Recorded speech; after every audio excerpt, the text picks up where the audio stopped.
Batozi mingi na banso boyi bola mona bladi biso katia Panther Info mokino bimba sur le penda bokota biso bitoka poni mo kondi Kinshasa. Merci na confiance et fidélité sur le penda ou boy wali ko pesa na Panther Info ko partager ba vidéo ko commenter pe la moko ko liker sur le penda mokolo mwalelo to ko sembo l'actualité politique ya mboka Congo mingi des révélations très troublantes mais matali penda nkita ya Congo to tanga bongo ba minerais et penda et salimaka lolenge ebe eto pena badongo miso mona kasi mokonzi ya mboka azwi mokano onzela ya directeur cabinet na mwana mboka Guinée na kotia mondelo to pe ko sukisa ba contrat iso e penza e salemaki na lolenge ya mafia pona ko exploiter minerais ya mboka Congo mwana mboka Gloria la Panthère Noire akwala bongo mobenga mina biso mokolo mwa lelo po to sembola me matali nkita ya Congo to kosima pela moko rencontre ya Moïse Katumbi elongo na Mike Mokeba yi Francis Kalombo de NSFP bongo na bonso penda ba sali réconciliation pour na bango balobi ete 2023 ekolekate Moïse Katumbi nda kokoma mokonzi ya mboka to ko bate na magine bonso penda to kosima mokolo mwa lelo elongo na mwana mboka Panthère Noire pela moko moi ba critique to kosimba pe dossier ndeko pero loa openza azali ko dépasser ba borne moi moke elobi ba ibatala ka pe ba benga biso ondela singalo alo ko ba ete penza akotia mosabi makasi na mokonzi ya mbuka kasi ngai na ute ko alepte na poso yekaki apona ma penza to bengi déjeuner de presse oyo mwana mboka sama lukondi ya salisaki apese qui sont le penza $1000 na chaque journaliste na l'état qui sur yango atako batoni penza bandima kinga ete bango ngai moto mabe monga moto ya likunya kasi bato bakodwaka misolo oyo ko utangola matari oyo mwana mboka Tshisekedi Félix ako kamba ebe bato mona so penza bako fingaka isusu Félix Ketchulombo nde talaka pa ikali penza bisope baito baka po ya mbongo to bakete to ko tema likamo mona so penza na lelo kati émission ya Panzanteke elongo na carte sur table na mwana mboka Panthère ako Panzanteke ko bikisa moto te et na ko pesa mbote ndeko Gloria Panthère Noire mbote na bino bandeko ba congolais baike partout mokili mobimba esika bozwami libosa etando eke na bino na tombeli bino bolandi bolamu ya émission na biso Panzanteke oyo ali moko penza ekoloba na bino bosolo na carte sur table na chaîne na biso Panther Info TV bandeko lokola bomeseno tokokutana bino mikolo nyonso tout na chaîne ya Panther Info TV na kosenga te bo partager émission nyonso tango kokota po kosunga biso bandeko na bino bakongoma neza seul service o bokoki ko rendre biso yango penza motu ya pe ko s'abonner bo partager émission bandeko tango bozo ko partager ndeko pa ko zwango na s'abonner pour permettre biso penza to bunda elongo to panza nteke elongo na bino to pe to tombola kita ekolo ya mboka na biso Congo nango penza sans plus tarder bandeko na kosenga na ndeko no soto kolanda nga mokolo molelo a panza émission et à partager pe à s'abonner on a s'abonner te na chaîne na biso ya Panther Info TV. Merci ndeko Sylvain Matonzi na yo na malobo pesi ngai lelo boye to ko Panzanteke na ye ko Panzanteke bandeko so bomoni ngali bosetando eke na bino be bate bosolo eye tozwaka ngonga ebele pamba te koluka esika to pe tobengi na lopoto ko fouiller ba information ya solo awa formol ezalaka te lokute ezalaka te topesaka information vraie ya motenda bandana masolo na biso ya lelo bandeko na kotombela penza longonia na mokonzi ya mboka le président de la République démocratique du Congo Félix Antoine Tshisekedi Tshilombo otobengi Fachi Beton mwana nzambe Fachi de Nazareth pa kosala bikamwisi bato ebele oyo kwai konzima te me esalami longonia na pesi ye penza pamba te ayebi na kosala déboulonnage moko oyo ngai na yo tokai ko s'attendre nango te ezalaki inattendu bandeko mais kokamwa kotala congolais afandi kimia be akoloba pe eloko te mokonzi ya mboka lelo bo apesi esengo na mitema biso bakongomani. Faci azongiseli biso esengo bakongole. Esengo yango eza nini bandeko? Esengo ya lelo Dan Getler akboyi. Diplomatie ya Faci efuti. Kongo lelo bandeko ozo komona biso awa. Faci aza kobunda po akozongisa bentere ya mboka oyo bapaya to pe miyibi bayaki koyiba. Mopaya ye na ndako na yo ayibi yo pe abomi yo akiei. Me abosanaki ke beritier ya bazalaka kaka na libota bakolo ndako pe bazalaka. Soki tata no monaki avandaki to pe bana bazaki mike okanisaki bayaki na bandeko te yeba bandeko na bango bayaki babimaki. Tango ndeko na yazo bayibi biso television ekei na landi moyibi wana pe aki abotoli television ezongi na ndako. O esengo te lesengo eloko oyo président Félix Antoine Tshisekedi Tshilombo asali po na Congo me ekobetama lisolo te. Moto nyonso tu afandi kimia. Moto nyonso tu afandi kimia. Nakomi tu na bato balobaka Faci azosala eloko te, Faci azosala eloko te. Soki ezalaki problème ya mpio di bakozela bakokabola mpio di porte de porte po andima ke Faci asali eloko ya motu eleki mpio di yango. Bato ya biloba loba boza parce que si je n'ai évoqué point parce que biso bakongole to bafainéant. Biso bakongole surtout beaucoup plus nous les Kinois. Tofanda na baporte ya ndako so tosimba dispute ekeneki ezongi okolinga te. Okolinga te. Mais bakobunda moto akobunda pote azongisa biloko oya biso bayibaki. Nulle part ailleurs lisolo ebetambele kingube evandi pe kimi ya bongo. Pétrole oyo ezali ya biso to perdaki bandeko lelo to récupérer pétrole na biso. Ah nzambe merci.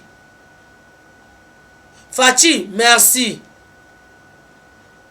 Bandeko tango tokoloba na bino to s'aligner derrière la vision ya chef de l'État ako trahir Congo te, ako teka Congo te, ako boma Congo te, lokola badongolo misu oyo babomi Congo, badongolo misu oyo bateki Congo. Tango mokonza mboka baki Congo ese ekufa, ebele boboyaki Congo ekufa te. Lelo ngai na ye kotalisa bino modèle botindo nini Congo ekufa pe nani oyo ateka Congo.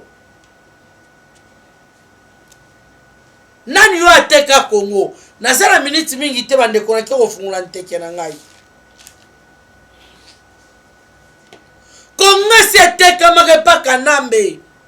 Hippolyte Kanambe Kazemerebe ateka Congo. Oyo ngai na yo ndeko tovanda ignorance. Toyebi te. Albert Yuma alekaki alobi na biso te minere ya Congo esi ekena paraka pendant 40 ans. Esi basalela vingtaine d'années donc totika na vingtaine d'années toko exploitaka yango te. Yo nanga ndeko zolanda nga na bakelasi totangi ebele. Totangi ebele na bakelasi likamu oyo etali ba minerai. Mais tout le monde a un pays de plus en plus pauvre, un pays extrêmement pauvre. Tous vivre en dessous et sous-développement. Mais tandis que tous ont minerai. Oh, mboka la mususu mboka moko songolo par bazara na pétrole ya pamba. Mais tel pays na bango les a développés. Oh, mboka mususu bazara rien que de l'eau. Na mai wana kaka bazara développé. Oh lelo botokolo mettre l'environnement développé. Mais biso o toza nango ebele nkita ya ndenge nyonso. Toko liya te, toko melate, toko souffrir. Pendant 20 ans, bato yo be étranger, biyamba yamba na biso. Ça rappelle faute na biso te ya Mouzé Kabila. Biyamba yamba na ya yela biso, bato mabe, o tokai kokotisa na ndako te na lokati ya lopangu te. Bato bazanga mawa, o lelo baboma biso, o lelo tokoma ngai na yo boendeko. Faute ya Mouzé Kabila. 97 entra FDLR ezaka entré ya malheur ya Congo. Bayela biso Hippolyte Kanambe Kasemerebe tala ba boto kola motozo ke kosala dani entretien na terrasse moto aja OVD.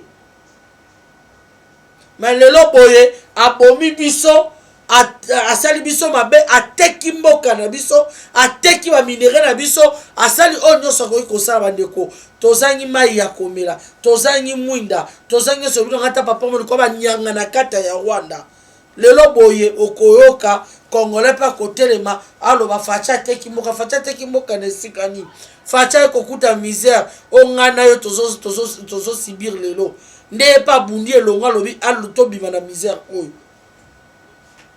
Sans plus tarder bandeko na kopanza nteke bato ena bato mabe tellement que bauta zamba babimi motokola Jeannette Kabila abima na zamba na Kanambe bazowana so bauta zamba babimi village baye ville bazum pa bakoti Congo bandeko baye kobomela biso mboka na motema mabe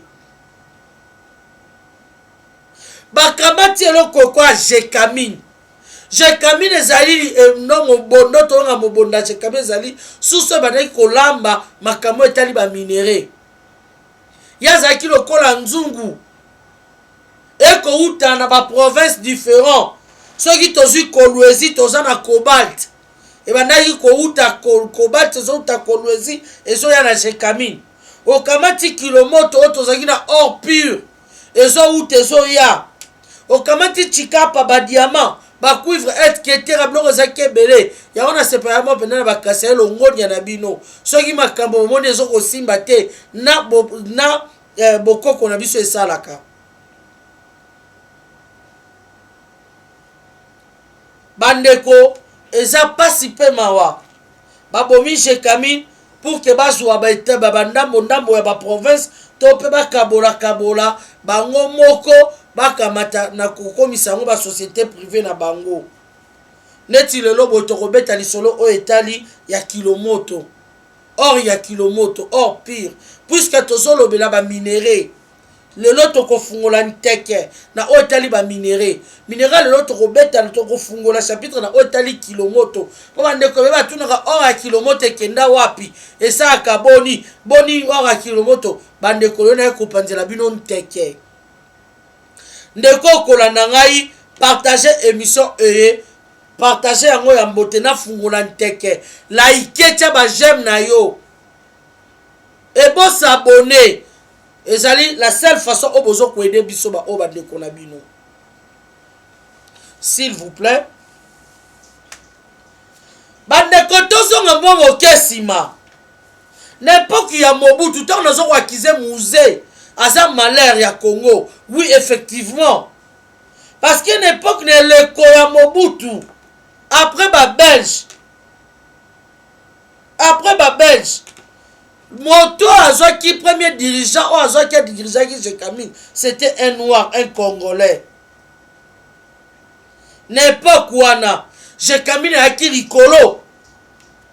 Si je me trompe pas, comment il y a M. Oumba Kiamitala. Monsieur Oumba Kiamitala, le premier dirigeant Jekamine. Oh, bandaki ko diriger. Bande ko ba sous saison ko uta. Baba sika nyoso to ozui ko batna Kolwezi. Or ya kilomoto. Ozui diamant chikapa. Ba cuivre zoya. Donc tozalaki na échiquier mondial. N'en parlons pas. Mais lelo boye bande ko na ngai. Eza pasi pe mawa. Batanga biso kutu na monzi te parce que ceux qui vont contredire ngai nani na niveau mondial tozalaki net eloko lokola cobalt tozalaki ba premier na niveau mondial diamant oya chikapa ba bengi joaillerie de chikapa premier na monde entier diamant industriel 5e na monde entier 8 tozalaki ba 8e na cuivre makambebele. Si je me trompe pas, moto sala kite nani mata Jekamine mata na eleko oyo papa na biso kyungu ba mekaka ko bomba bande ko na biso bakasa monsieur Mulendambo mais c'est Moulenda Mbo yende moto azalaka nani ko diriger Jekamine ye moto Matissa si je me trompe pas Mobutu peut apprima kaye après ça kaye ba prime ba bloc moko bongo parce que Matissa ka Jekamine tozalaka na chike bon tozalaka na monde soko otanga balobi premier tozaki premier pays ozaki ko sa makambo etali cobalt ezaki bebiso okei na oyo etali diamant joaillerie ya Chikapa biso okei 5e na diamant industriel biso cuivre makambo ebele na nguba na masango donc tozalaki likolo na nyonso na sous-sol na sol tozalaka likolo mais tala lelo bokoya bakabili na 97 ezali shit ya Congo mais congolais nyonso to abosani que ces étrangers o bayela biso malheur na Congo bokoma balie na bango bokoma bafilie na bango oyo bino pe participer na destruction méchante ya Congo oyo bo participer na côté kamboka bandeko na panza nteke na nga sans pitale parce que ngoko kopakata ceux qui na obili kambo à côté kamboka bandeko ebele bakomi tuna na mboka bateke ngo sikanini oui kilomoto boyebi na komba kilomoto ezaki or pur ebimaka kuna ti lelo eza kobima kuna bandeko na nga moto ateka yango société à l'état ena moto ateka yango Janine Mabunda l'époque azaki ministre ya portefeuille ateka yango na 2 milliards de dollars société à l'état ministre ateki nani azalaki na sima Janine Mabunda Hippolyte Kanambe Kazemerebe moto atindaki Janine Mabunda bateke eloko wana bateka kilomoto na 2 milliards de dollars batekela yango nani batekela yango un monsieur Mike Bristow un sud-africain monsieur Mike Bristow un sud-africain oyo moto asomba kilomoto oto yebi or pire ya kilomoto wana concession société ya kilomoto o bandaki ko exploitaka pardon hors de l'or naturel pur bango bateki yango na 2 milliards de dollars Janine Mabunda ministre à portefeuille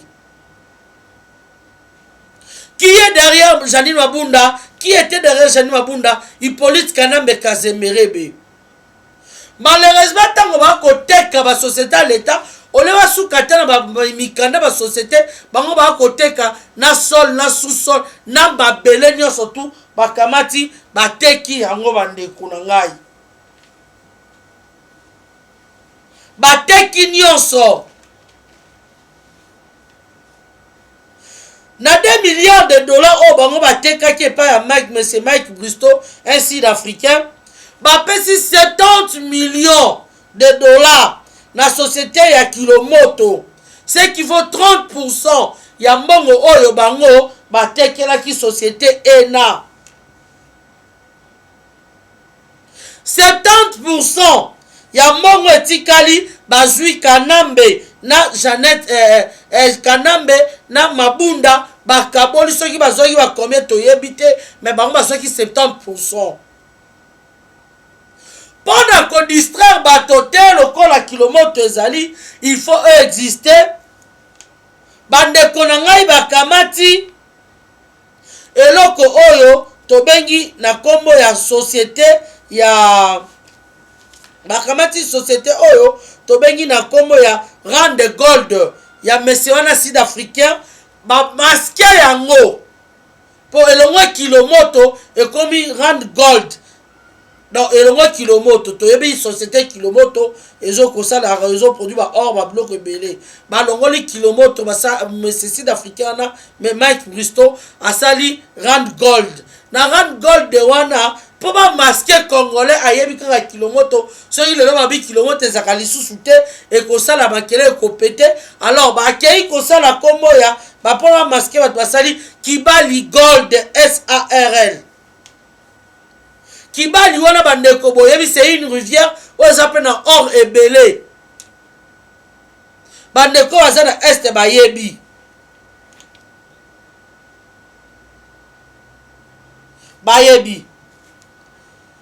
alors mawa pe pasi société ena ezomaki na ville ya na village ya wacha muke lelo boto koloba ekoma nango un état dans un état ekoma mboka ya ba sud africain bapesa ngo Durban.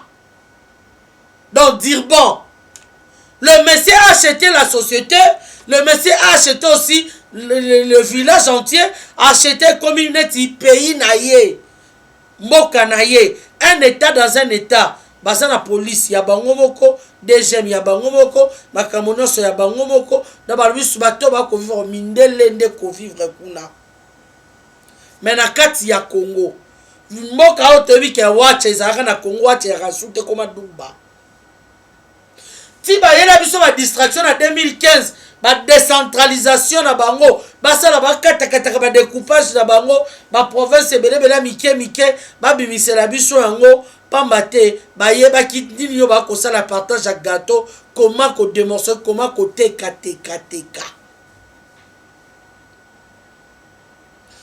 Bandeko boye bisangai nani osikwa teki mabele ezali Fachi to Kanambe. Après si libote bandeko na ko panza nteke tango na ko panza teke bo like bo partager mission bo like.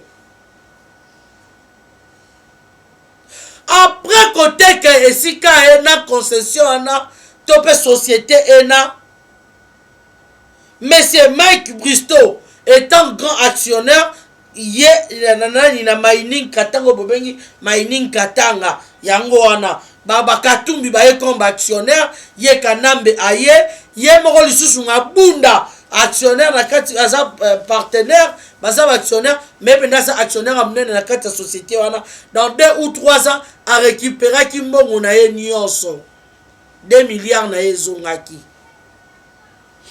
Pendant 2 ans, on a récupéré 2 milliards naïe. Bababunda bazu ba démonceler la société concession. Ozaki a société Kilomoto. Mabunda plusieurs parcelles là-bas. Yemoka zu ba mapango mabe. Ateki ba mapango Janine Mabunda. Ateki ba mapango ya l'État. Ateki yemoka zu mapango société à l'État. Ezo kwa ba société Onatra ba concession na yango ya ye komi ya Janine Mabunda. Ateki ba mapango azui ba mapango bandeko Janine Mabunda pe afandi à l'aise tant que député. Nazotu na motuna mboto ateki bloko mboka bandeko zola na ngali bana mboka soki eza bino kuna na Europe en Amérique en Asie partout aux États-Unis soki bomoni moto azalaki en fonction alongwe na biloko ya l'État ba société à l'État ateki bokosala yani Maba ya justice Rose Mutombo, félicitations parce que boti ko buna bo konzamboka bo récupérer ba pétrole bloc on abiso. Mais moto kwa Janine Mabunda, papa Mboso, dossier ya ngoyo. Moto ateki penda bloc ya mbo, ngana ko panza teke na kobanga moto te. Eza bloc za kite kolo ya mboka nanga. Na kobanga moto te. C'est la raison pour laquelle bomoni va préparer qui eloko ya coup d'état na bongo raté parce que Facha comme il ko déboulonner akanga ki ba circuit nyonso bandeko o etali ba minerai na biso se kenaki est na biso vendi so ba no bo solote ngana opanda nteke nzambe merci on a un frère congolais grand frère merci Fachi. A comme ce qu'on récupère ba biloko na biso ba bien na biso komi kozonga mokonza mboka Kilomoto ezonga bango ko bande ko bisa esa ba benga kilomor e benga masu Kilomoto te koma kilomor pona nini bateka monsieur wana Mike Bristow era sombi Kilomoto a changé au komi Rand Gold batali ba vite pour ko distraire ba congolais to ça la société na kombo ya Kibali Gold SARL côté kuna ba kota kate policier congolais okende kuna lukani armée congolais okota kuna okyo lukani na Durban oke kolukani deuxième congolais oke kolukani bazana aéroport tina kati avion mateke kitaka ezo komema batonne ya ba or pur oyo moto azo contrôler te ezobima na mboka ekeye ezongi lelo boye mesi wana ntango amoni ke ateki azwi mbongo na ye arekipere yango aye koteka yango na société oyo tobengi ya barik lelo koma barik ateki ba action na ye ya mindende na société oyo ya barik. Alors kokamwa na kotala soi-disant ba gouverneur ya Congo na moto kwa ngobila ba service na gardiennage bango basaka service kuna donc atia ba nani bata sécurité na ye ngobilo moko bomona ngobila jantili ngobila incompétent à Kinshasa abomisa tuna yumbi wasala le côté na Congo oh même ata descend pe ba bengana ye pour lui connaître incompétence na ye lelo boye akenda atia ba gens na ya sécurité na société ena ye pas au rambongo ya Congo d'une manière ou d'une autre illégalement. Eza pasi na kopanza nteke. Chose grave bandeko. Mboka na biso oyo toyebi na kombo ya village ya Wacha muke. Eko pesa pasi. Ezo kwa ba Rwandais ba eko déclarer ba kosi ya mulenge mboka nani mulenge wana eza mboka na bango ba ni ya mulenge. De la même façon peut te perdre pe nani Wacha kei et comment Douba ne kozo landanga Wacha kende comment Douba nanga to telemela ki ba ya mulenge ba Rwandais wana. De la même façon faut to telemela ba sud-africain on va comme ici Douba Congo un pays donc un état dans un état comme ici Durban na kati ya Congo ba israélien donc a kaboli ba américain ba français ba tomba ba zo sika na bango ateka Congo mais ngana yo ndeko zola nanga Congo ko kendete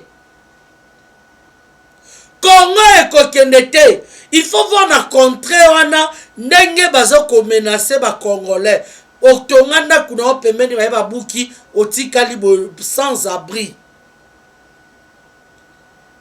na kati mboka na yo les étrangers bazo chomba la l'aise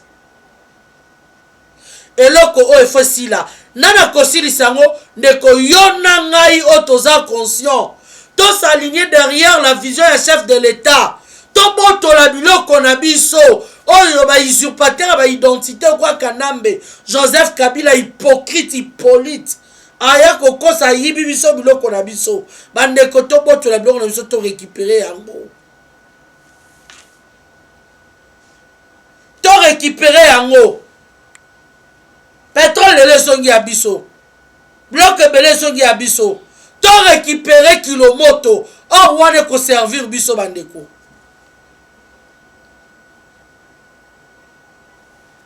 Même la deuxième kuna na Douba Kota raté et comme un autre pays. Félix Ateki Mokate Kanambe Mutoko Mabunda il faut ba longola ye député pe ba kangaye azongisa timboka do na centime mbongo ya l'état o yalié akomela ngo millionnaire soki milliardaire mbongo ya l'état azongisa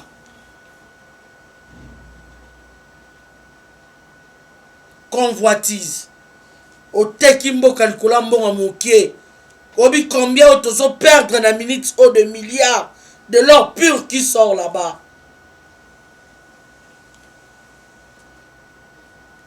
Bande Congo ngana ko pakata pour citer na kozanga jamais kolobela les trois mousquetaires Francis Kalombo, Daniel Safou, Mike Mukebai na kokamwa les deux députés moro national moro provincial Francis Kalombo azalakani lokote basangani pona koteka mboka foko fongola miso bayara ba mabunda basala ki tondimaki ndeko congolais ko permettre te ezonga lisusu pour la deuxième fois.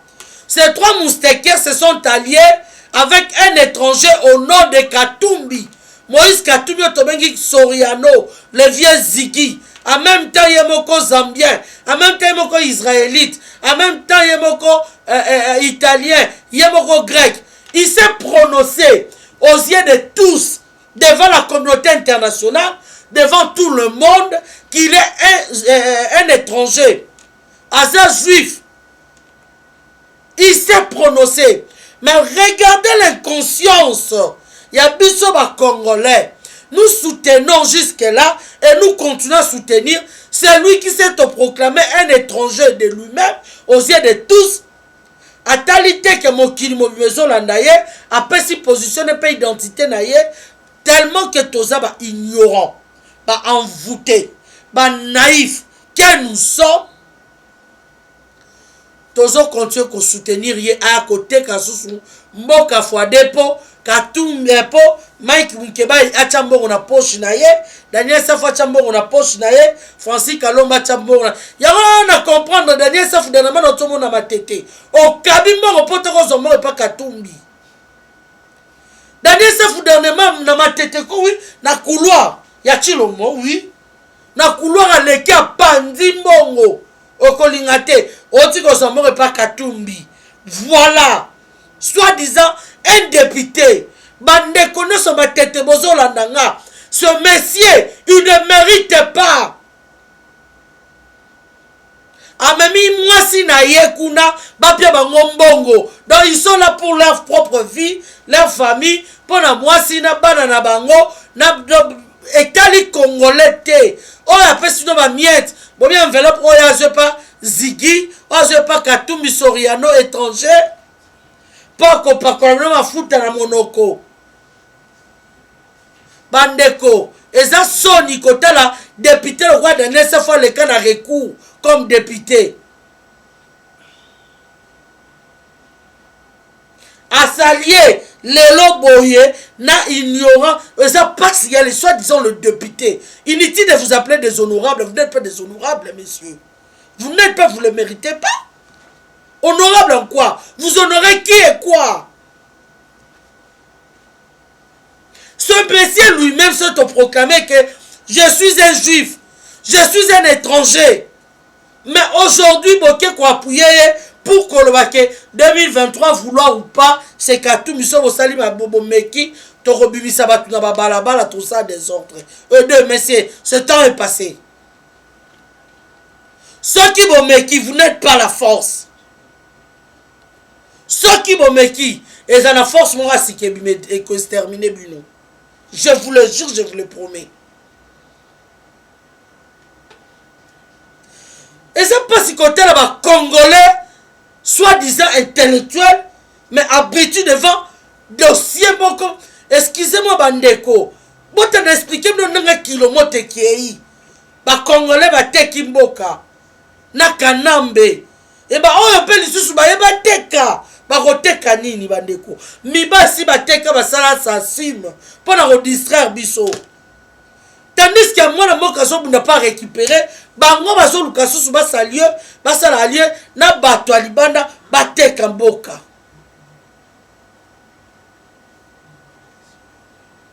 et ça passe peu ma bandeko ce sont des gens à côté de mon la dernière énergie.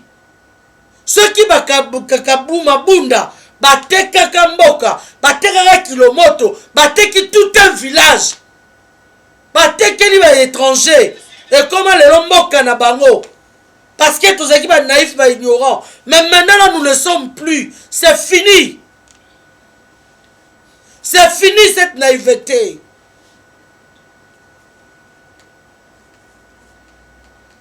Et c'est ça Bouzoba.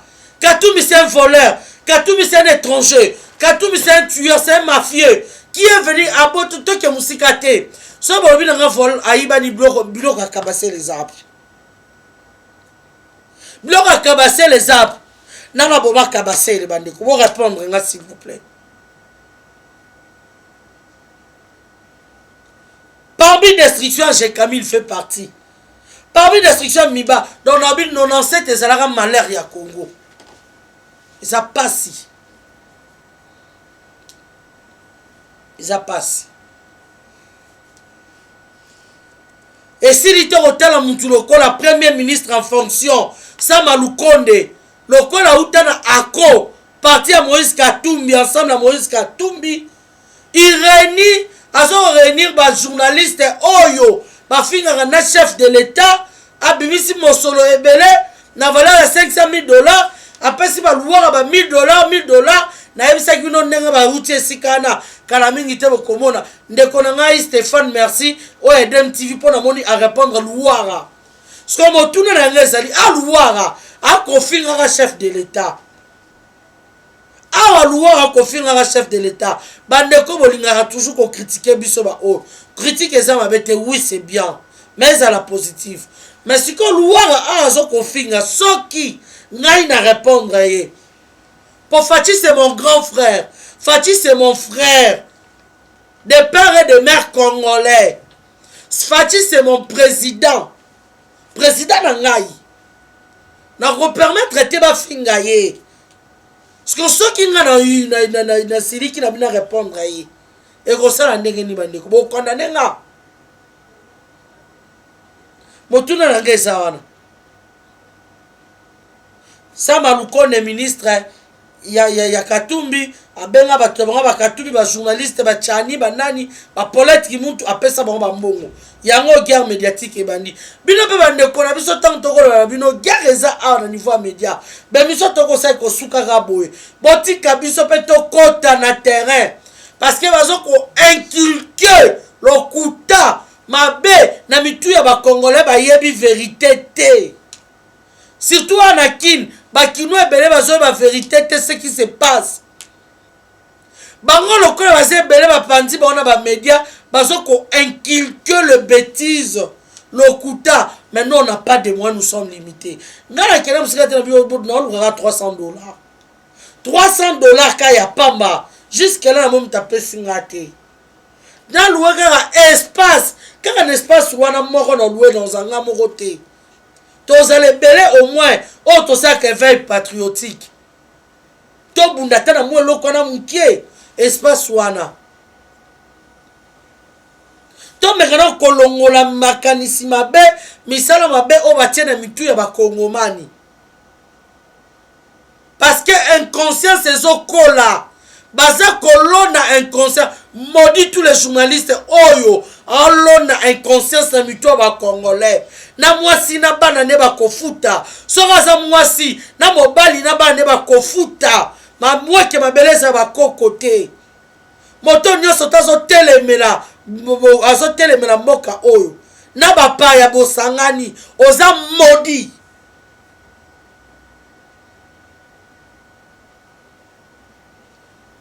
Bande Korangai, eza pasi prochaine émission na refungola nteke ya makame belé na otali Katumbi na bato na ye bongo na biso pakati na rochite ne loko oyo ministre des affaires étrangères Christophe Lutundula si je me trompe pas aza moto ya Katumbi lelo pe bona fungana entre parenthèse moke akota les abiso te ye aboyi Katumbi bo umeli bondongwa dite bokara pamba bo yolo pa Katumbi inyo sacré zo mani poste to eza distraction to manigance mo yangi sous roche ko kabwana wana eza ya clarté to mone ebele caméra kosa bisa kabwana kanamba kosaka ye Katumbi akosa kabwana kanamba kosaka dabino famille bino kuna bo kabwana raté ni ne sali to kabwana ya ko rejoindre union sacrée eza suspect. Et ceux qui n'attaquaient boye étant que ministre affaires étrangères au kolobanini na ba congolais oyo bazomi na Ukraine ba congolais baza na Ukraine nini oyo bo disposer pour na kobimisa bango parce que totel na ba frontière comment bazo koboya ba noir ba bazo libérer ba bindele tant que ministre affaires osali nini disposition ni lozui pour na ko libérer ba congolais baza na kati ya Ukraine poto mona ba publicité ndako leka awa bana bataki otanga kuna belé betidia baze belé nino bosali to disposition ni bozui pona bazonga mboka luka disposition erangoyo mbeke ko luka bo bibisa ba congolais baza na Ukraine abona tanda sali merci na suki ya mokolo mwalelo tokutani mbalasima koya bye matondi mingi boti bongo kolanda émission pendante ke boni mboka Glou et la Panthère Noire sur le penza as lobeli biso bojindo mai matali enkita ekolo Congo démocratique sur le penza ba donc miso bazaki ko joingo na lolegi ilongo banite pe afongoli penza ba révélation kili na kati mo bongo to kosenga na bino penza boko bana ko s'abonner bo s'abonner massive bo partager vidéo au penza na kati ya Panthère Info au télévision merci na confiance au copes na de commentaires pe na fidélité biso to toujours wana ko na copes bino basango na tango penza esengeli tokuta mi ali koya merci na Steve Louis na sur ma caméra botika mala